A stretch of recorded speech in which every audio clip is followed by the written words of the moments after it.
Hi, I'm Matt Pereiro, and we're going to be doing asparagus, grape tomatoes, and garlic in the Grillie today. We've already taken our asparagus, we've cut off the ends. Got my garlic chopped up and my grape tomatoes. So I like to throw in some of my garlic.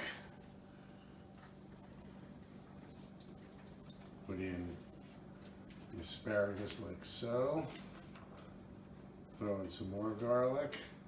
And then that's when we start popping in a few grape tomatoes. And we'll take the rest of these guys. Pop them in. And then I'll take the rest of my garlic here.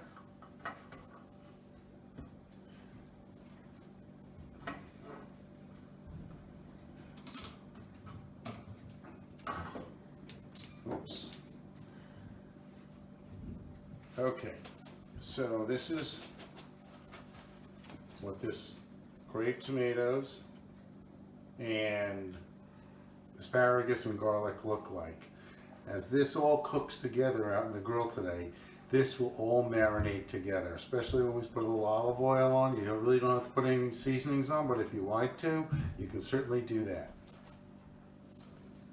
So that's one Grillie ready: asparagus, garlic, and grape tomatoes. All right, this is about 6 minutes on the grill. See the squid starting to really look nice. Starting to get the asparagus nice and bright green, and we have our seafood medley, of course. Well, this is the asparagus. It's finished, and it's after about 15 minutes on the grill. And I tell you, that looks just incredible. I did already have a taste of one of the pieces of garlic. They taste like candy. So if you follow the recipe like I showed, you're going to come up with a dish just like this. This is a beautiful meal.